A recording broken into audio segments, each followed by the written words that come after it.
This is Will Shu. He Hello. is feeding the world.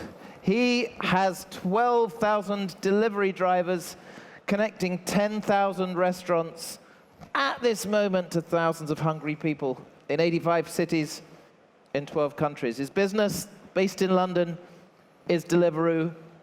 It's raised around $200 million from some top people, DST, Index, Axel, Green Oaks. a whole bunch of them. Yeah. But it's a tough and competitive business. There's a few other competitors. Will, what do you think Deliveroo has got right in this very competitive economy?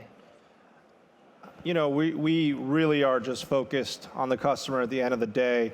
You know, we started this business because we felt that the pure online marketplaces, A, didn't work with restaurants that we liked, and B, we had no idea when we would get the food. So for us, it's been, you know, a razor focus on working with the top restaurants in your local neighborhood and getting that food to you in about half an hour. And you know, across 12 countries, the customer demand profile is exactly the same. That's what people want. So you're out of London, but you're also in Hong Kong, in Singapore. Yep. Do you have a world map that you're plotting domination of? Where do you go next? We're looking at a few different countries. You know, we view this as primarily a developed world problem. So those are some of the places that, you know, we're looking at. And I guess to take it another step, it's not just a big city problem. You know, we're in London, but we're in 45 other cities in the UK, some of which, you know, Guildford, Exeter, that have 80,000 people, and then we're in huge cities like Singapore and Hong Kong. And so are there really differences between the service you offer in Europe and the service you offer in places like Hong Kong, Singapore? So on average, the delivery time is 31 minutes, and that's very consistent. Paris is probably about 27, Dubai is probably around 34. So the service levels are no different. Now, how we execute is very different. For example, in Hong Kong, the buildings are massive. So, you know, getting guys to go up and down the lifts does take, you know, a different amount of time than dropping stuff off street side. For example, in Dubai, a lot of the restaurant supply is actually located in malls. So we've had to figure out a way to expedite that process. So there's a lot of local quirks in every market from the logistics side and the marketing side. You're currently just delivering food to consumers from restaurants. But I guess you've got a very good local infrastructure in place so you can get bicycle A to location B. Are you going to be moving out of food into other local last mile delivery? You know, I'm never going to say never, but it's not a real core focus of ours. You know, we operate in one of the largest verticals in the world. People eat 3 times a day.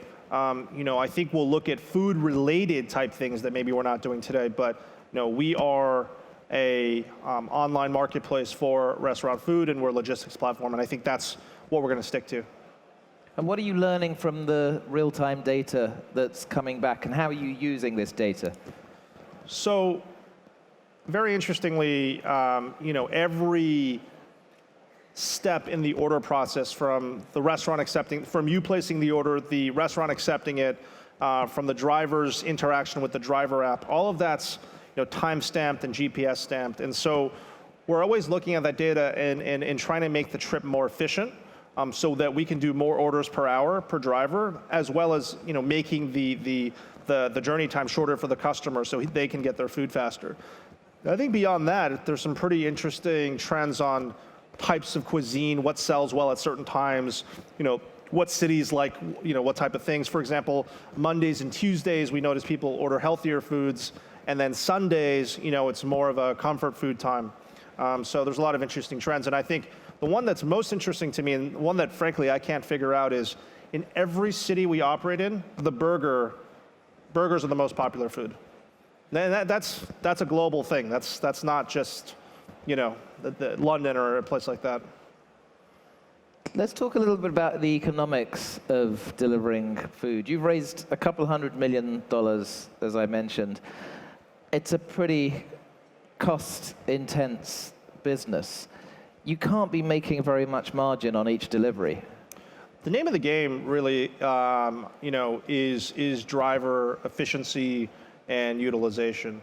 And that's what a lot of the technology goes to on our end. So as a customer, you just see the consumer app. We have a separate app for the restaurant. In some cases, we integrate with the restaurant's POS system.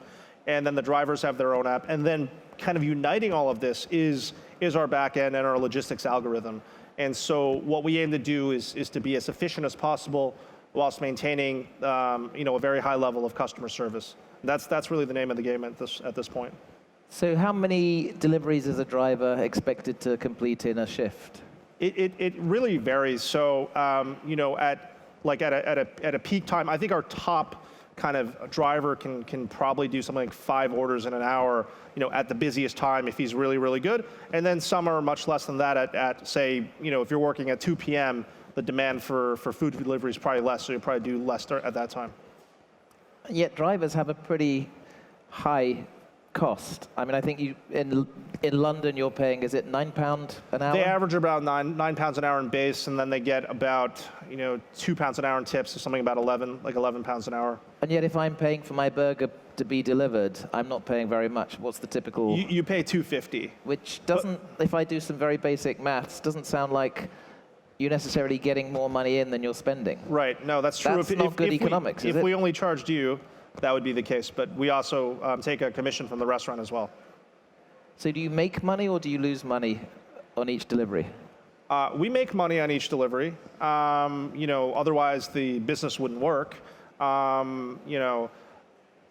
When we set up a new market, there are obviously startup costs in terms of marketing and so forth, but the base unit economics of the business obviously have to work, or else we wouldn't be in this business.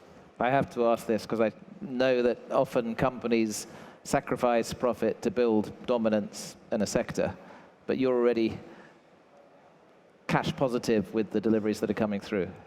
Well, I mean, we, from a unit economic basis, we make money. Like I said, though, in new markets, you're going to spend on marketing, you're going to spend on infrastructure costs. So in the beginning, there's an investment period, and then over time, you recoup that. With so many competitors entering the market, how do you differentiate Deliveroo? How do you stay that step ahead? It's a competitive market in the sense that it's a huge market. People eat 3 times a day, and it's just something that a lot of people are interested in. I think I'm personally not sitting around thinking about what is person A, B, or C doing. I'm thinking, how do we have the best restaurants out there, and how do we get food to people quickly? And we can talk about another thing that we're working on, which is called the Roo Box. And that's, in London, we're actually building a series of mobile kitchens that we have our current restaurant operators operate, and that allows them to expand to new areas that they hadn't considered before. And related to that, we also want to incubate a whole new generation of chefs so they can set up their own businesses on the Deliveroo platform through Roo Box. So those are some pretty cool initiatives where we're actually owning more of the value chain in order to provide more value to our restaurant partners. Do you see yourself as a food business or as a delivery business? I see ourselves as both, to be honest. Like I said, I'm not interested at this point in rolling out to other verticals. Like, in my mind, getting an iPad, via Deliveroo is like maybe kind of interesting once a year, or getting a pair of shoes, but food is really what we care about. So we're everyone that works at Deliveroo is obsessed with food. And I don't think you'd get as obsessed with some other things. And then secondly, I'd say, we're very much a logistics company as well. We bring stuff to people, right? Simple as that. So building on the idea of the mobile kitchens, do you have any interest in creating your own non-branded restaurants that provide for local demand? Would you take like a storefront in a back street in Kowloon if you thought there was local demand for a particular type of food? We wouldn't operate ourselves. I mean, we would look to our restaurant partners to operate it and encourage them to say, hey, we think in this neighborhood, the demand for Vietnamese food is very high. Would you be interested in facilitating this? That we can do. I mean, we're not in the business of running a restaurant, so, I don't think we would be experts at that. There's a lot of attention focused now on last mile delivery and whether we use flying drones or whether we use little delivery robots. Yeah. Most of your deliveries are human beings on pedal bicycles and Yeah. vehicles with little engines. Yeah. How far ahead are you thinking about alternative ways of getting that pizza to that customer? Thinking about it, look, in a place like Hong Kong or Singapore, I'm just kind of thinking it through. Like, I don't really see how a drone would really work. I think what drones may allow us to do is to go to less densely populated places that we otherwise wouldn't have. So, suburbs, of Manchester or somewhere like that, where population density is less than 3,000 people per square kilometer, which is kind of what we target as a threshold. But in big cities, I don't really see that working out anytime soon. I could be wrong, but I think it's going to be people for a while. So how many years before the less dense areas, such as Manchester, have their drones delivering for Deliveroo? I don't know for sure. We're in this, we've talked to a few guys that are, that want to experiment with us, and, but we haven't really rolled out anything serious. It's just conversations at this point. There's a company called Starship Technologies, founded by some of the Skype co-founders, that are delivering these little It looks cool. robots. Yeah. Do you ever see a product like this being useful as part of the Deliveroo infrastructure? Potentially. I guess I'd have to understand. I mean, I've read about it, in the media, but I haven't actually seen how it works in person. So I don't really know for sure. So you get very hands-on, understanding what it's like being a driver, being a delivery person inside Deliveroo. I was a delivery driver. I was the first delivery driver. I did it every single day for 8 or 9 months, for about 5-6 hours a day. So I know very much kind of, what the process is and challenges and that drivers face, et cetera, et cetera. And you make all your senior executives go to that front line and every person in the company, not just, senior execs. So as part of training, you actually have to do a customer service shift, and then you also do, deliveries on the bicycle. How have you changed your processes based on the learnings you made as a driver?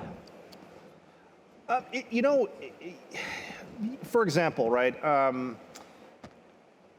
Drivers will sometimes say, this restaurant, treated me in this way, and sometimes you're just like, okay, sure. But if you've actually been through it before, and there's a guy maybe being rude with you, you can empathize with that driver and understand that, we need to chat to this restaurant and make sure that people are being treated with respect, right? So it's things like that. And obviously, when you use the app and you go to someone's door, you're doing the whole process, so you can identify flaws in our system and fix them. And I still try to do it on the weekends, for exercise, on a bicycle. So. As you become better known, I guess your tips are going to get bigger as people realize that the founder is delivering the pizza. I can assure you no one knows who I am. That's actually, one guy did recognize me in the beginning. It's actually a very funny story. He was a former colleague of mine. So before I started Deliveroo, I worked at a hedge fund. And this guy hadn't seen me in years, and he looks at me, and this is when I just started the business, so he had no idea what it was. And he just thought I'd gone crazy because I was delivering a pizza to him. And he was like, can I help you out? Like, is everything okay? And I just said, I'm sorry, I gotta go. I gotta do the next delivery. So it's a funny story. So it has happened. You'll have the last laugh. I hope so. Let me just ask you finally, we hear a lot about the on-demand economy. There's a lot of companies calling themselves real-time, on-demand businesses. What do you see as the growth trends in this sector? You mean like other verticals? Just in particularly in consumer behavior, wanting things now. Yeah, I mean, I think we've gone into so many markets, including some markets that we didn't think would work. So I always bring up France as an example where people generally kind of detested food delivery, thought it was culturally not part of what they wanted to do. But the second you bring people the food they want in a short amount of time, all those prejudices go out the window, right? And people inherently are lazy.